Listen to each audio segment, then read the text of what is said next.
সবাইকে আসসালামু আলাইকুম। রিয়াজ কিচেন থেকে আবারও হাজির হয়ে গেলাম নতুন আরও একটি রেসিপি নিয়ে। আজকে তৈরি করে দেখাচ্ছি বাচ্চাদের ভীষণ পছন্দের একটি খাবার, আর সেটি হচ্ছে চিকেন বল। বাসায় আমরা চিকেন বল তৈরি করলে দেখা যায় শক্ত হয়ে যায়, বাহিরেরটার মতো স্পঞ্জি এবং মসৃণ হয় না। তো আজকের রেসিপিতে আমি চেষ্টা করেছি বাহিরের চিকেন বলের মতো তৈরি করতে, আশা করছি আপনাদের কাছেও ভালো লাগবে। ভিডিওটি যেখান থেকে দেখছেন আমার ইউটিউব চ্যানেলটিকে সাবস্ক্রাইব করে পাশেই থাকবেন, আমাকে অনেক বেশি সাপোর্ট করবেন এবং আমার ভিডিওতে একটি লাইক দিতে ভুলে যাবেন না। তাহলে চলে যাচ্ছি পুরো রেসিপিতে। এখানে একটি মিক্সিং বোল নিলাম আর তার মধ্যে দিয়ে দিচ্ছি 3 টেবিল চামচ পরিমাণে পানি এবং 3 টেবিল চামচ পরিমাণে কর্নফ্লাওয়ার। এখানে আরও দিচ্ছি আধা চা চামচ করে আদা এবং রসুনের পাউডার, তবে আপনারা চাইলে বাটা আদা রসুন বাটা ব্যবহার করতে পারেন 1 চা চামচ পরিমাণে। এখানে আমি 1 চা চামচ উঁচু করে চিকেন পাউডার দিলাম। আপনাদের কাছে চিকেন পাউডার না থাকলে চিকেন কিউবও একটা ব্যবহার করতে পারেন। 1 চা চামচ সাদা গোলমরিচের গুঁড়া দিলাম এবং এখানে দিয়ে দিচ্ছি 1 চা চামচ পরিমাণে বেকিং পাউডার। তারপরে দিয়ে দিচ্ছি 2টা কাঁচামরিচ, আমি এরকম চিকন করে কেটে নিয়েছি যেন খুব সুন্দরভাবে ব্লেন্ড হয়ে যায়। এখন দিয়ে দিচ্ছি লবণ, স্বাদ অনুযায়ী লবণটা দিতে হবে। আমি এখানে আধা চা চামচের একটু বেশি দিয়েছি। আরও দিয়ে দিলাম এখানে 1 চা চামচ পরিমাণে চিনিটা দিলে টেস্টটা খুবই ভালো আসবে এবং 1 টেবিল চামচ পরিমাণে লেবুর রস দিয়ে দিতে হবে। তো সমস্ত কিছু দেওয়া হয়ে গেলে আমি মিশ্রণটুকু একটু নেড়েচেড়ে মিশিয়ে নিচ্ছি। মেশানো হয়ে গিয়েছে। এখন আমি এখানে 1 কাপ পরিমাণে মুরগির বুকের মাংস নিয়ে নিচ্ছি। আমি হাড় ছাড়া মুরগির বুকের মাংসকে এভাবে কিউব করে কেটে রেখেছিলাম, সেটা ধুয়ে পরিষ্কার করে পানিটা ঝরিয়ে নিয়েছি। এখন দিয়ে দিচ্ছি 2 পিস পাউরুটি। আমি 2 পিস বড় সাইজের পাউরুটিকে সাইডের অংশটুকু ফেলে সামান্য কিছুটা পানি দিয়ে ভিজে রেখে দিয়েছিলাম। খুব সুন্দরভাবে ভিজে নরম হয়ে গিয়েছে। এখন আমি মাংসের উপরে দিয়ে দিলাম। এই মাংসটুকু এখন আমি একটি ব্লেন্ডারের জগে নিয়ে নিচ্ছি। তারপরে খুব ভালো করে ব্লেন্ড করে নিতে হবে, মিহি পেস্ট করতে হবে। সেজন্য এখানে আমি দিয়ে দিচ্ছি ডিমের সাদা অংশ। 2টা ডিমের সাদা অংশ নিয়েছি, কুসুমটা বাদ দিয়ে দিয়েছি। এখানে পানি পরিবর্তে ডিমের সাদা অংশটুকু দিয়ে যদি ব্লেন্ড করেন তাহলে ফলাফল খুবই ভালো পাবেন। পারফেক্ট চিকেন বল এবং মসৃণ চিকেন বল পেতে হলে এরকম মিহি পেস্ট করে নিতে হবে, যেন এই মাংসতে কোনো প্রকার দানা বা কোনো প্রকার লাম্পস না থাকে। এটা অবশ্যই খেয়াল রাখতে হবে। সেজন্য আপনি ব্লেন্ড করার সময় পানি না দিয়ে ডিমের যে সাদা অংশটুকু আছে সেটা দিয়ে দিবেন। তাহলে দেখা যাবে আমাদের এই চিকেন বলগুলো স্পঞ্জি হবে, যেটা খেতে ভালো লাগবে। এখন একটু নেড়েচেড়ে মিশিয়ে ফ্রিজে নর্মাল পোর্শনে রেস্টে রেখে দেব প্রায় 20 থেকে 25 মিনিটের মতো। ফিরে এলাম আমি 20 থেকে 25 মিনিট পর। ফ্রিজের নর্মাল পোর্শনে কিছুক্ষণ রেখে দিলে হবে কি, এই মিশ্রণটি কিছুটা টাইট হয়ে আসবে। আপনার এই চিকেন বল বানাতে বেশি একটা ঝামেলা পোহাতে হবে না, সহজে বানিয়ে নেওয়া যাবে। যেহেতু এই মিশ্রণটুকু কিছুটা নরম, আর যদি নরম না হয় তাহলে চিকেন বলও কিন্তু নরম হবে না, শক্ত হয়ে যাবে।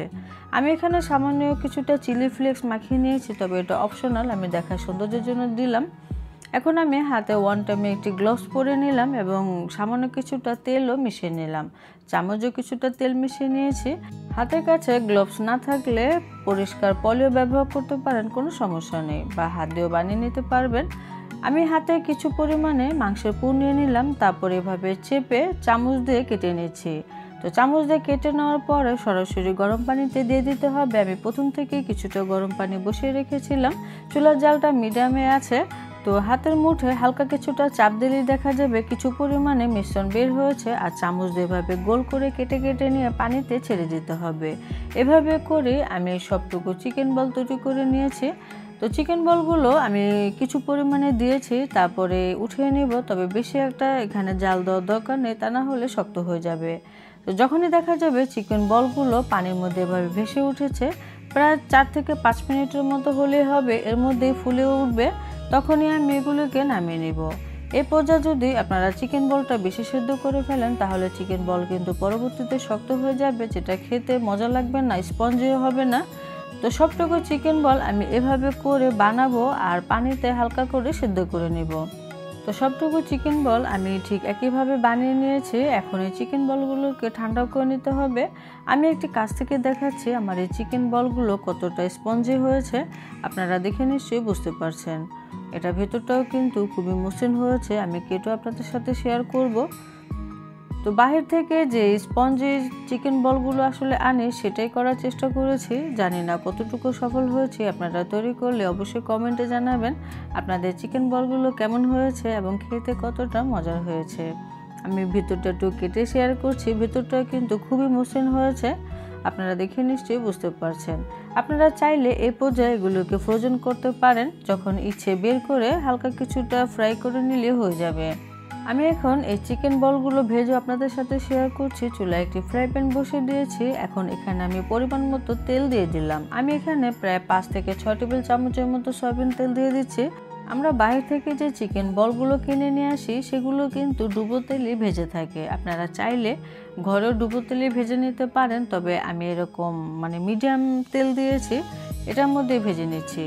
তবে তেলের পরিমাণটা আরও কম দিয়েও ভাজা যায়।